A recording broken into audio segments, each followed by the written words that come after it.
Oh, when your best friend has a best friend, then they double your best friend status.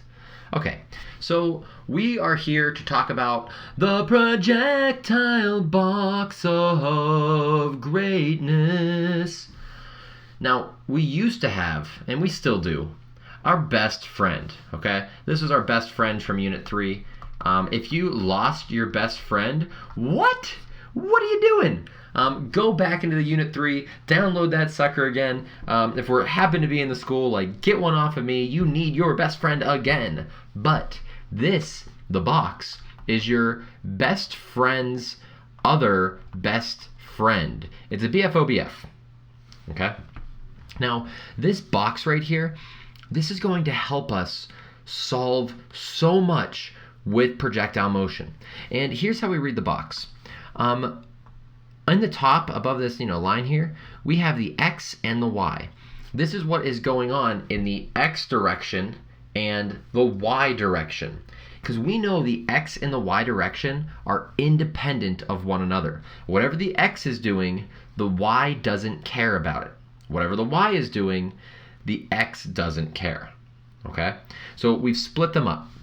We said, look, here are variables we have, initial and final velocities, a displacement, so this could be delta x or a delta y if you like to think about delta y being up or down, whatever. Here's acceleration and here's time for the x and the y side of things. Now, there are two things we always know for basic projectile motion that will be true. In the x direction, we don't have any rocket boosters or air resistance getting in the way and changing the x velocity. So this means that the acceleration in the x direction will always be 0 meters per second squared. Always. Unless you have a rocket booster or air resistance, which we don't have, it's 0. And because this is 0, we can actually say that for the x direction, the initial and the final velocity, these are the same values. Okay, they're the same values here. Whatever we start with in the x direction, that's what we end with in the x direction. So really, we only have 3 things here. We have a velocity, we have a displacement, and we have a time. And as we saw on our original best friend, when we know the acceleration equals 0, that allows us to use equation 1. And notice in equation 1, we only have a velocity, a displacement, and a time. So if you ever have 2 out of the 3 of these things here, a velocity, an x displacement, and a time, you can use equation number 1 to solve for whatever's missing. And that's what we did all the way back in Unit 2. Okay, so this is nothing new. You've done this. You've used this best friend. You've used that equation ages ago. Now we're just saying, look, in the box, if we got 2 out of 3 things, go use equation 1 for the x-axis, or for the x side of things, and you're done. Way to go.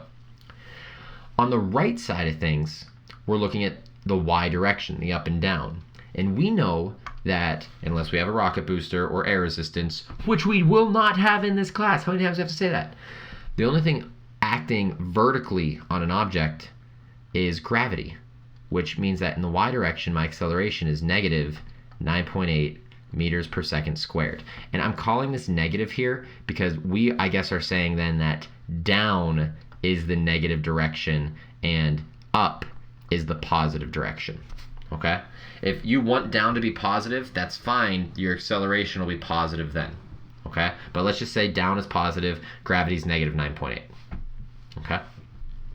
Well, this means that if we look at our right side here, we always know that acceleration is this. Then you have an acceleration here. And we saw from our best friend that when we have an acceleration, when the acceleration is not equal to 0, we use these equations, 3, 4, 5, and 6. And remember, equation 2 is equation 3, so like it's the same deal. But this is what we're using here, 3, 4, 5, and 6. And when we talked about these, we talked about that if we have 3 out of the 5 variables here, we can solve for whatever we're missing. So if you look at our variables here, 1, 2, 3, 4, 5, if we ever have 3 of the things on the y-axis, we can solve for whatever else we want. Okay? So it's kind of a cool thing to do here. Now, one of the most amazing things about the X and Y sides of the box is the very bottom, this time piece under here. If we take a look at, just a particle kind of moving, like here's the ground, and we fire something off. Ooh, that's a bad parabola. That's a better one. The amount of time it takes for the object to move up to a max height and then come back down and hit the ground, well, that's the same amount of time as it takes to move over this far. And that makes sense, because if it took different amounts of times for it to go up and down as it did to go over, that would mean the object was like here and here at the same time, and that doesn't make any sense. It's one object. It's like one ball. So what's really cool is that this time for the X and the Y, these are the same. Whatever you have for one of them, let's say it was like 18 seconds, you can move it over to the other side, and all of a sudden you have more information.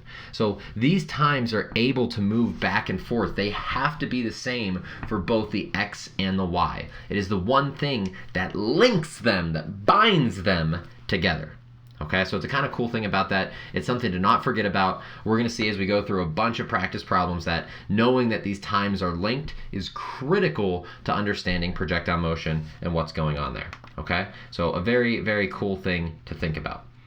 The other thing to think about, and we'll see this in our examples, is that it is a very common practice for people to want to think about, if they are standing here and they're throwing an object up to here, and they know the object is like 4 meters away and 3 meters high. A lot of people say, oh, well, like I'll just throw it at the object, and I'll get this angle to figure out how to throw it. Don't do that. You know that as soon as this object is being like left to your hand, you know it's going to fall through a parabola, and it's not going to hit your target. So what you don't ever want to use is you don't ever want to make up distance triangles. Distance triangles are garbage. What you want to use is these distances in the box and then use your equations.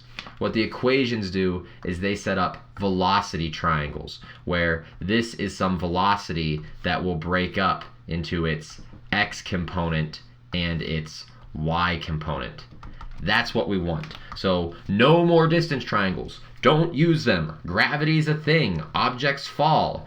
Take distances if you have them. Put them into the box. Use your box with your equations to get your answers. And if you need to, find angles that you're firing things off at, use velocities instead. Okay, that's a big deal right there. If you don't do that, you're gonna mess a whole bunch of stuff up. Okay, and you're gonna miss your target, and you won't be able to destroy the Death Star.